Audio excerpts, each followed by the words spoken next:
Kulen pagi-pagi bersama Ihsan dan Irfan.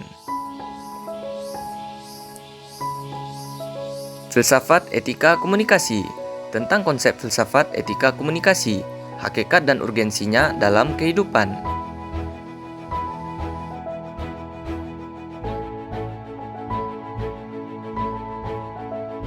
Konsep-konsep tentang filsafat etika komunikasi. Pengertian etika. Dalam istilah filsafat, etika berarti ilmu tentang apa yang biasa dilakukan atau ilmu tentang adat kebiasaan. Dalam Kamus Besar Bahasa Indonesia, etika adalah ilmu pengetahuan tentang asas-asas akhlak atau moral. Etika dibedakan dalam 3 pengertian pokok, yaitu ilmu tentang apa yang baik dan kewajiban moral, kumpulan asas atau nilai yang berkenaan dengan akhlak, dan nilai mengenai benar dan salah yang dianut suatu golongan atau masyarakat.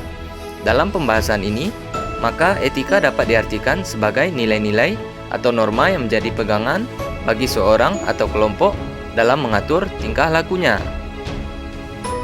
Sifat dasar etika adalah sifat kritis. Karenanya, etika bertugas yang pertama, untuk mempersoalkan norma yang dianggap berlaku. Diselidikinya apakah dasar suatu norma itu dan apakah dasar itu membenarkan ketaatan yang dituntut oleh norma itu terhadap norma yang dapat berlaku. Yang kedua, etika mengajukan pertanyaan tentang legitimasinya. Artinya, norma yang tidak dapat mempertahankan diri dari pertanyaan kritis dengan sendirinya akan kehilangan haknya. Yang ketiga, etika mempersoalkan pula hak setiap lembaga seperti orang tua, sekolah, negara, dan agama untuk memberikan perintah atau larangan yang harus ditaati. Yang keempat, etika memberikan bekal kepada manusia untuk mengambil sikap yang rasional terhadap semua norma. Dan yang terakhir, etika menjadi alat pemikiran yang rasional dan bertanggung jawab bagi setiap ahli dan bagi siapa saja yang tidak mau diombang-ambingkan oleh norma-norma yang ada.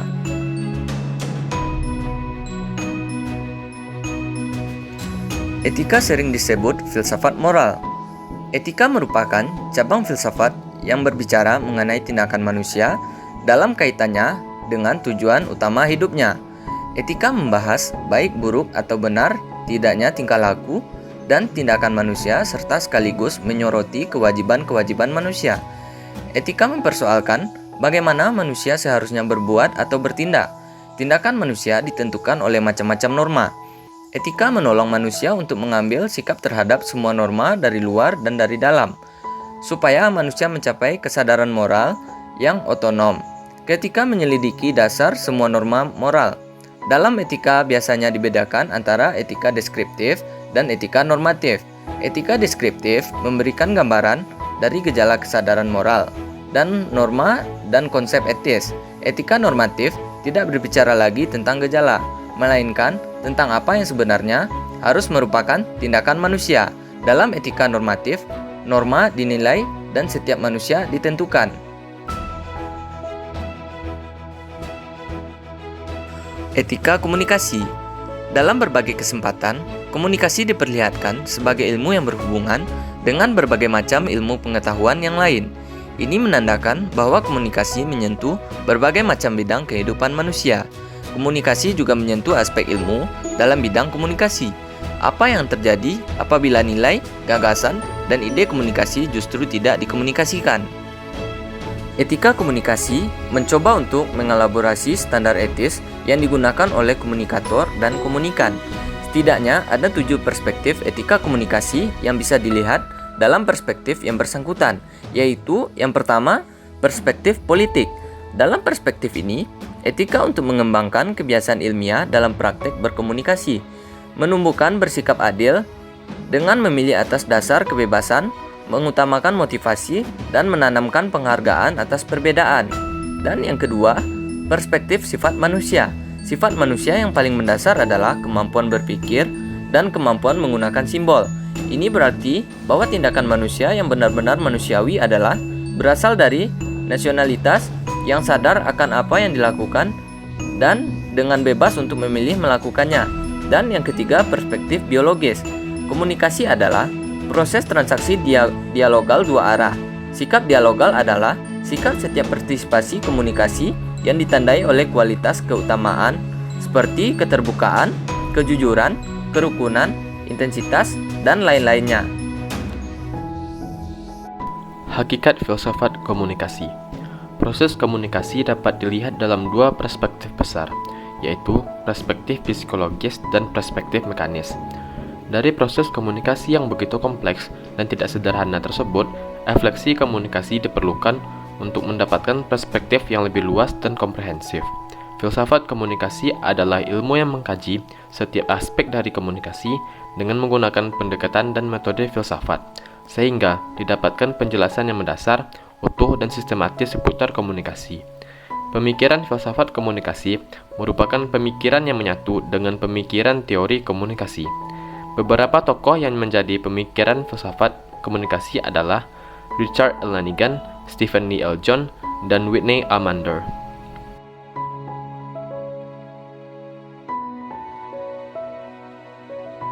Pemikiran filsafat komunikasi menurut Richard Lanigan. Richard Lanigan secara khusus membahas analisis filosofis atas proses komunikasi. Filsafat dalam disiplin ilmu komunikasi biasanya meletakkan titik refleksinya pada pertanyaan-pertanyaan. 1.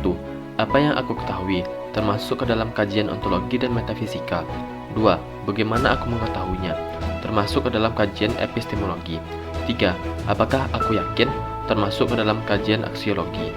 4. Apakah aku benar, termasuk ke dalam kajian logika. Pemikiran filsafat komunikasi menurut Stephen W. D. L. John. Komunikasi menurut D. L. John dapat digambarkan dalam matrik persilangan antara tingkah laku sumber pesan dan tingkah laku penerima pesan. Tidak hanya itu, D. L. John juga menyoroti perbedaan perspektif yang terdapat dalam ilmu komunikasi.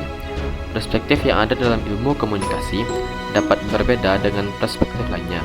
Mereka tidak hanya berbeda dalam hal pengelompokan, akan tetapi mereka juga dapat berbeda dalam hal konsepsi maupun asumsi dasar. Pemikiran filsafat komunikasi menurut Whitney Almander. Whitney Almander tidak memperhitungkan filsafat komunikasi sebagai filsafat yang sebenarnya. Filsafat komunikasi menampilkan kekuatan media, prinsip dan fungsi media berhubungan dengan negara. Manda dalam filsafatnya menyatakan penjelasan keterpautan pemerintah dengan jurnalistik ketika keseimbangan kekuatan selalu bergeser.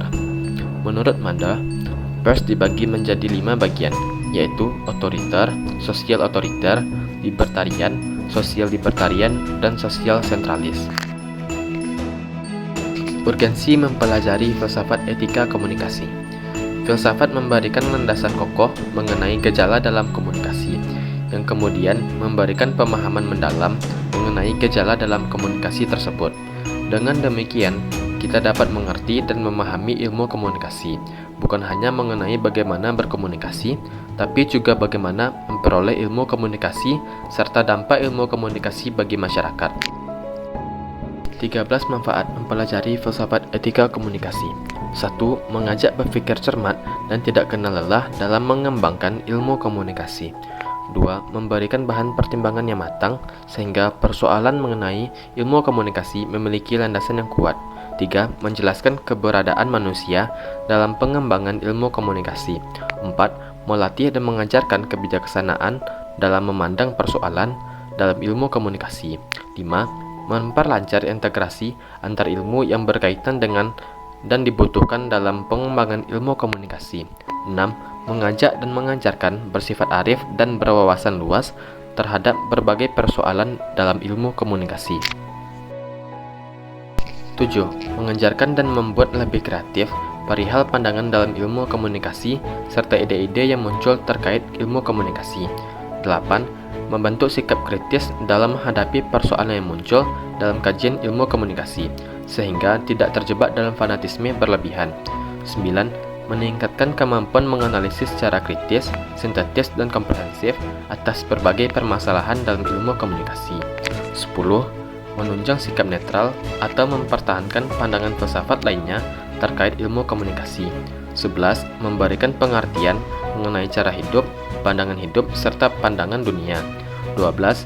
Mengajarkan mengenai moral dan etika, menjadi sumber inspirasi dan pedoman dalam berbagai aspek. 13.